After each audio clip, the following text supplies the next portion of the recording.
And welcome into another edition of A Closer Look. I'm your host, Dwayne Nelson, and with me today is Rob Cole, and he is with Bays Mountain Parks and Planetarium. So it is great to have you here today talking about all the activities. I guess you had a busy summer. Well, first of all, it's a pleasure to be here, and yes, it's been a wonderful summer. It's been just gorgeous. The weather's cooperated. We've had a little bit of rain, the right amount of sunshine, and we've not had that beat down heat that we normally get. And I'm not saying it's not hot. It's plenty hot, but as you well know, we've got plenty of shade we can find up there pretty easy. Absolutely. For the folks that may have been to Bays Mountain, there's always changes going on, and for the folks that may have never been there, they're going to see a lot of things to do up on the mountain. Yeah, really, we're very fortunate in what we have to offer. You know, a lot of us have grown up with Bays Mountain. We're accustomed to some of those things, but we have, new residents to the city, and we have visitors that come to town all the time for various events. And so for those who are coming to the park, they're going to get the experience in our nature center, which is where our planetarium, it's a state-of-the-art planetarium, I might add. It's a 40-foot dome. It's a presentation that totally immerses the viewer in, whatever it is we're showing that's astronomy related. Maybe it's just a tour of the night sky. But the Nature Center also houses where our exhibits are, our gift shop, and it's a wonderful place and a logical place to launch your journey. But more than that, we're a 3,550 acre nature preserve, which means that we have 40 miles worth of trails, roughly 40 miles. It's actually like 39.62, but hey, we'll take that extra. We round up where we are. So 40 miles worth of trails that are approved for hiking and mountain biking. Of course, we've got a 44 acre lake that actually is how Bays Mountain Park came to be to begin with years ago when the lake actually was the city's water reservoir. But as you well know, we also have a wonderful animal habitat area that features native animals, including bobcats, otters, snakes, and other reptiles found in this area. Of course, amphibians as well, frogs, salamanders. White-tailed deer, of course, and of course those that are no longer found here, the gray wolves. They were here 200 years ago, not here today, but they tell a wonderful story of conservation and preservation. Of course, you can't forget our birds of prey. What a magnificent exhibit that is, and right. The volunteers who help run that effort as well. A lot of volunteers, in fact, that help us do what we do and take care of what we have, and that's really kind of the story of Bays Mountain, isn't it? Volunteering and the city residents getting it created to begin with. And you always are needing volunteers, I'm sure. We do. We do. We really do, for a variety of tasks, not just related to programming and storytelling, but maintenance, upkeep, and those kinds of things are important to us also. What activities were the busiest, I guess, that went on this past summer up at the park there? Yeah, the busiest activities we had, always the barge ride is, just the one thing that we always sell out. It doesn't matter what day, weekdays, weekends, it's the most popular attraction we have in terms of program. People love a relaxing ride on the lake, and who doesn't? It's maybe one of the best ways to experience our park. It's essentially a pontoon, if you will, where we take it out on that 44 acre lake. It's a lake, by the way, although I mentioned earlier it was originally the city's water reservoir. It ceased that operation in 1944 when the city outgrew it. Well, since then it's been allowed to develop naturally. So it's in essence what would be or looks for all the world as much of a natural lake as any natural lake you'll visit. So we're able to see wildlife at the lake's edges. We're able to just relax. And if we don't see it, maybe we can hear it. Birds, for example. It's a wonderful place to do birding. It's not the easiest place to see the birds. It's a wonderful place to hear the birds. Great variety. We have in a couple of our coves, we have active beaver lodges. we're able to get in tight with that. So the barge ride is probably the most popular for a variety of reasons.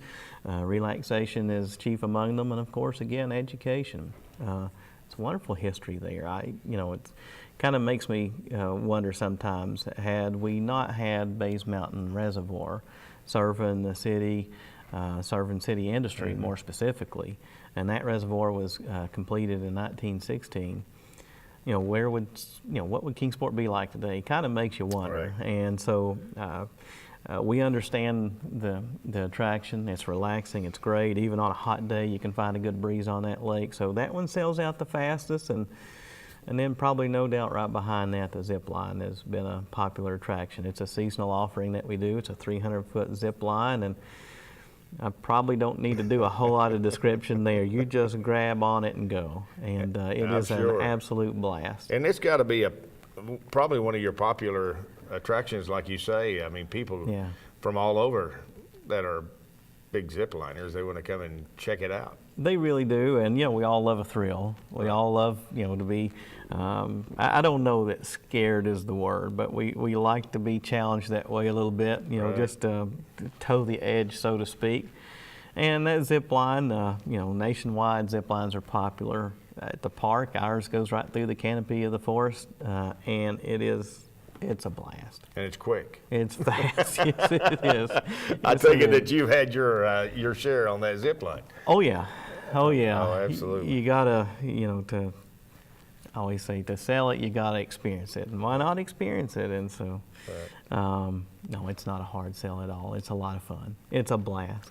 And you're talking about the boat ride and all of the different scenery areas that the lake offers.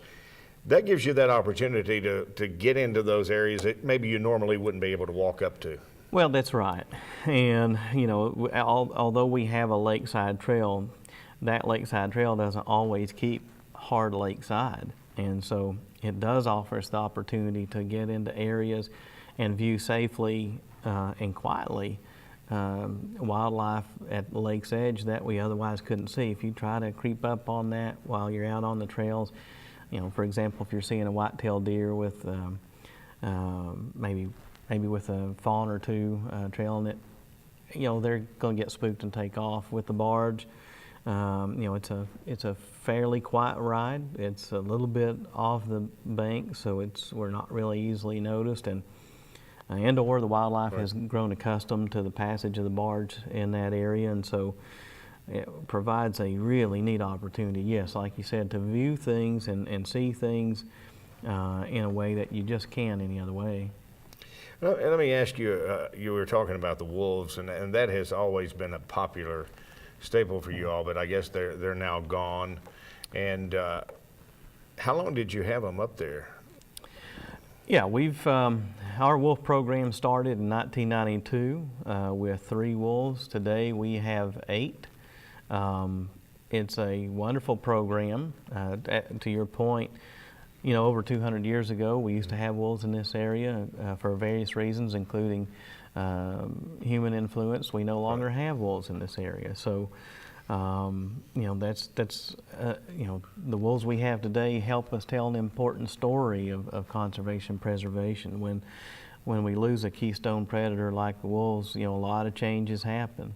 A lot of things, not just in the ecosystem in terms of the wildlife, but we also see some changes physically in the geography sometimes as well, because there's a trickle-down effect. And so they help us to tell a neat story. We can go into greater detail about what those are, what changes take place. And so for us, the wolves have been an important part of that program, but it's also a neat opportunity to appreciate something that has had some really negative myths attached to it for a long time. We grew up with our fairy tales and bedtime stories, and a lot of times the wolf was the bad guy, and it's not like that at all. These are very intelligent, very social, very beautiful and wonderful creatures. They're very shy in the wild. Ours, of course, are not shy. When they arrive as pups, we spend 24 hours a day with them, 7 days a week for almost 3 months. And the reason we do that is that that way they won't be afraid of humans. They won't be afraid of our visitors who are walking around the wolf habitat. They actually, just the opposite. Unlike their brethren in the wild, our wolves come up to the fence line and tend to check folks out a little bit. Now, are they hard to get tame where they start kind of accepting people and you handling them? Yeah, and you know, it is a process, and good that we start young. We're always careful to remind folks that we're not domesticating, we're not taming, so to speak, but we are getting them comfortable. You know, we want them to be social. We also want them to feel like we, park staff and volunteers, are our family. We provide care for our wolves. We maintain their habitat, maintain their health. All these things on a very regular, detailed basis. And so for us, having that familiarity works both to help the visitors see them, but also for us to be able to more easily care for them. They don't feel threatened by us. It's definitely a process. It takes, you know, it does go beyond that 3 months. We don't leave them alone. In fact, one of our more popular programs is a wolf howling, if you will, where a member of our staff will go out and howl and get the wolves to respond. So we maintain that relationship as we go along, and it's a really neat program to have and be a part of, and again, we're very fortunate. Absolutely. We're going to be talking more with Rob Cole from Bays Mountain Park, and we want you to stay with us here on A Closer Look.